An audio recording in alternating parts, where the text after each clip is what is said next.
খাটি দিছে কিতা কাটছে আপনারা তো কিন্তু বুঝতে পাররা খুবই দুঃখজনক কে কাটছে তোরে কি জানি খাওয়ায় আর ঘুমলায় রাখছে রাইখা তারপর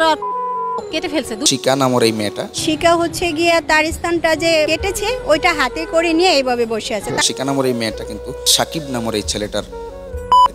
প্রচুর ঘুম পাইছে আমার সেই ঘুমে ঘুমে আমাকে আমার গোপন অঙ্গ কেটে সে পালাইছে কাইটা দুই ভাগ করে হালাইছে শিকা এমন কাজ কেন করলো তার এই সিদ্ধান্ত কেন নিল সে কেন এরকম একটা কঠিন সিদ্ধান্ত নিল সেটা কিন্তু আমরা তার জবান থেকে শুনে আসবো দর্শক চলুন তাহলে সেই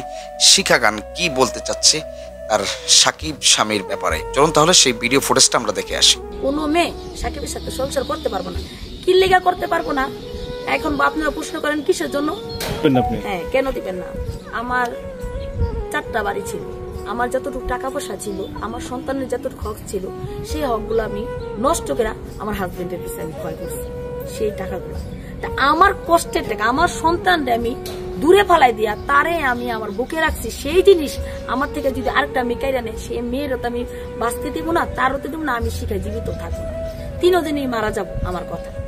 নেক্সট টাইম যদি কেউ আসে সেই জায়গাগুলো কি মানে কি করছো মানে আমার কি আলাদাভাবে কোনো জায়গা না না না না না কোশ্চেন করেন হ্যাঁ এইগুলা বিক্রি করছি বিক্রি করে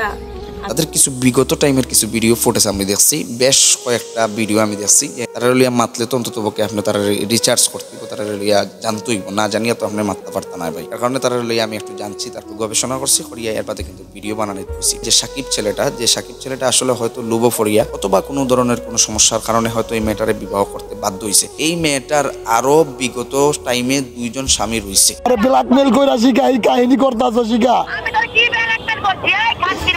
উনি বলছে যে তোরে আমি 1 তালাক 2 তালাক 3 তালাক দিলাম আমি সাকিব রে আরে চাই বাবু আর জোর করে ওর সাথে সংসার করব এরারে তালাক দিছে কিনা আমি জানি না কিন্তু তাদের ভিডিওর থেকে দেখলাম যে তারা এই যে ধরনের সংসার করতে সেটা কুত্তা এবং সংসারের সাথে মিলে যায় প্রিয় দর্শক মেয়েটা যে কাজটা করেছে বাংলাদেশের মেয়ে জাতির জন্য এটা একটা কলঙ্কদায়ক অধ্যায় চিন্তিত আছি যে তাদের এই ভিডিওগুলো দেখে এবং তাদের কিছু কার্যক্রম দেখে আমাদের ভদ্র সমাজের কিছু মেয়েরা যদি ইন্সপায়ার হয় এবং উদ্বুদ্ধ হয় তাহলে এটা আমাদের জন্য কপাল পোড়া ছাড়া আর কিছুই না প্রিয় দর্শক কাপল ব্লগের নামে যে অশ্লীলতা ছড়াচ্ছে সবাই না কিছু কিছু কন্টেন্ট ক্রিয়েটররা যারা যৌন সুসরানি দিচ্ছে মানুষকে যৌনতার দিকে ধাবিত করছে এটা আসলে অত্যন্ত দুঃখজনক এবং লজ্জাজনক এখনো আমাদের হাতে সময় আছে যদি আমরা এখনো তাদেরকে প্রতিহত না করি তাহলে আমাদের জন্য একটি ভয়ঙ্কর অধ্যায় সামনে অপেক্ষা করছে প্রিয় দর্শক এই জিনিসটা আপনারা কিভাবে নিচ্ছেন এবং এই মেয়েটার কি বিচার হওয়া উচিত সেটা কিন্তু আমাদের কমেন্ট সেকশনে আপনি জানিয়ে যাবেন ইতিমধ্যেই কিন্তু এই মেয়েটাকে অ্যারেস্ট করা হয়েছে তাকে জেল হাজতে পাঠানো হয়েছে প্রশাসনের কাছে অনুরোধ থাকবে এই মেয়েটার যেন এমন একটা শাস্তি হয় সারা বাংলাদেশের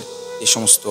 নষ্ট মহিলারা আছে তারা যেন সতর্ক হয়ে যায় এই কাজের পরিণাম ফল কত ভয়ঙ্কর হতে পারে সেটা যেন তারা বুঝতে পারে প্রিয় দর্শক এই ভিডিওটা আপনার কাছে কিরকম লেগেছে আপনি আমাদের কমেন্ট সেকশনে আপনার মন্তব্য করে যাবেন প্রিয় দর্শক আপনার মতের সাথে যদি এই ভিডিওটা মিলে যায় তাহলে অবশ্যই প্রতিবাদের অংশ হিসেবে আমাদের ভিডিওটি শেয়ার করে দেবেন দেখা হবে নতুন কোনো প্রতিবাদীমূলক ভিডিওর মাধ্যমে আসসালামু আলাইকুম ওয়া রাহমাতুল্লাহি ওয়া বারাকাতুহু